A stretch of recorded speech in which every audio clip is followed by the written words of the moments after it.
In 2021, a meta-analysis in the British Journal of Sports Medicine analyzed 253 randomized controlled trials and found that resistance training reduced HbA1c, the gold standard marker of long-term blood sugar control, by an average of 0.67%.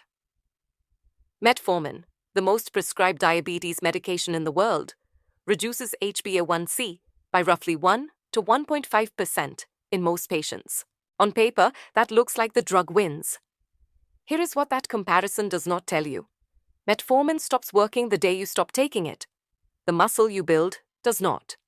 The mechanism that resistance training installs in your body does not require a refill, does not carry a copay, and does not come with a list of gastrointestinal side effects your doctor reads to you in a deliberately calm voice.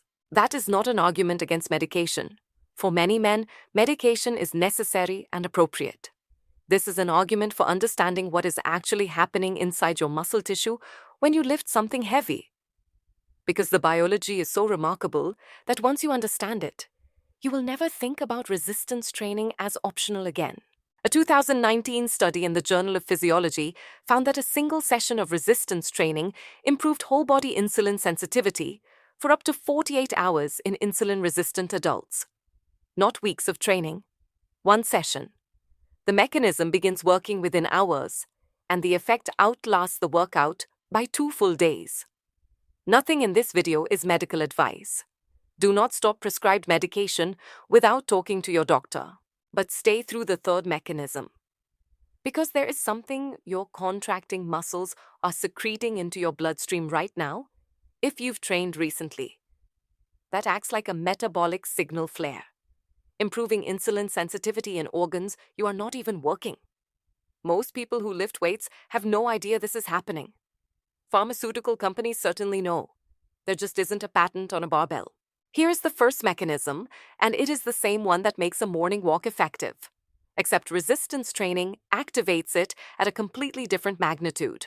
Your muscle cells contain glucose transporters called GLUT4. Under normal conditions, insulin acts as the signal that moves GLUT4 to the cell surface, opens the door, and pulls glucose in from the bloodstream. In insulin resistance, that signal degrades. The door stops opening reliably. Glucose accumulates in circulation. Your pancreas produces more insulin, trying to force the issue, and eventually it can't keep up. Muscle contraction bypasses this entirely. When muscle fibers contract under load, under actual resistance, GLUT4 transporters migrate to the cell surface through a completely separate signaling pathway. No insulin required. The door opens from the inside. A 2005 study in Exercise and Sports Sciences Reviews confirmed that contraction-induced GLUT4 translocation operates through a mechanically distinct pathway from insulin signaling, meaning it works even when the insulin pathway is significantly impaired. Think of your cells as a building with 2 entrances. The front door runs on an electronic keycard. That's insulin. Insulin resistance means the keycard reader is broken, but the side door runs on a manual handle. That's muscle contraction. It doesn't need the electronics. It works regardless. Resistance training does not fix the front door. It builds you a side door so large that the front door becomes almost irrelevant. Here's where it gets interesting. The second mechanism is the reason researchers started comparing resistance training to metformin in the first place. When you perform resistance training, your muscles activate an enzyme called AMPK, adenosine monophosphate activated protein kinase. AMPK is a cellular energy sensor. When it detects that your muscles are burning through energy rapidly, it initiates a cascade of metabolic responses. Increased fatty acid oxidation, improved mitochondrial function, enhanced glucose uptake, and critically, increased GLUT4 protein expression over time. More transporters. Not just more active transporters, more of them, permanently, as long as training continues. Metformin's primary mechanism of action is also AMPK activation. This is not a coincidence, and it is not a stretch. A 2013 paper in Cell Metabolism directly compared the AMPK signaling pathways activated by exercise and by metformin, and found significant overlap. The drug is essentially a pharmacological attempt to replicate what your muscles do naturally when you make them work hard. Your legs are a pharmacy, one that has been operating rent-free your entire life. Most men over 50 have simply stopped filling the prescriptions. The third mechanism is the one that genuinely surprises people.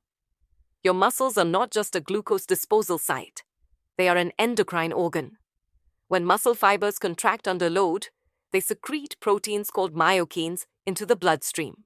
These myokines travel to your liver, your pancreas, your fat tissue, and your brain, and they exert systemic metabolic effects that have nothing to do with the muscle that produced them.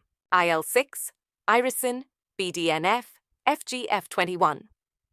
These are not obscure molecules. Irisin, for example, was identified in a 2012 landmark paper in Nature as a muscle-secreted hormone that improves insulin sensitivity in fat tissue and promotes the conversion of white fat, the metabolically inert storage kind, into metabolically active brown fat that burns energy.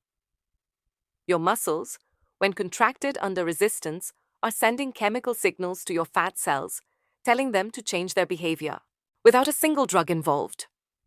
A 2020 review in Frontiers in Physiology found that myokine secretion from resistance-trained muscle was significantly higher than from aerobic-only exercise, suggesting that the load, the actual mechanical tension on the muscle fiber, is a critical variable in generating this systemic effect. Going for a walk is valuable. Picking up something heavy is a different class of signal entirely. Drop a comment right now. Where are you watching from, and what's the one thing about resistance training and blood sugar you wish someone had explained to you sooner? Now here is the argument that no drug can make. Muscle tissue is permanent infrastructure. Every pound of muscle you add to your body is a permanent increase in your glucose disposal capacity. It sits there 24 hours a day, pulling glucose in even at rest, requiring energy simply to maintain itself. Improving your baseline insulin sensitivity, whether you are training that day or not. A 2022 study in diabetes care found that each 10% increase in skeletal muscle mass ratio was associated with an 11% reduction in insulin resistance, independent of physical activity levels. The muscle itself, not just the act of training, is doing metabolic work around the clock. A drug lowers your blood sugar while you take it. Muscle lowers your blood sugar while you exist. That is the distinction your doctor does not have time to explain in a 15-minute appointment. And it is the distinction that changes how you think about every resistance training session you have ever skipped. You are not skipping a workout. You are skipping a dose. Except this dose compounds. It builds infrastructure. It makes the next dose more effective than the last. The prescription is not complicated. 2 to 3 sessions of resistance training per week. Compound movements, squats, deadlifts, rows, presses that load large muscle groups and maximize GLUT4 expression and myokine output. Progressive overload, meaning you increase the challenge over time so the signal to adapt never stops. That's it. The mechanism handles everything else. Metformin has a marketing budget. Your muscles do not.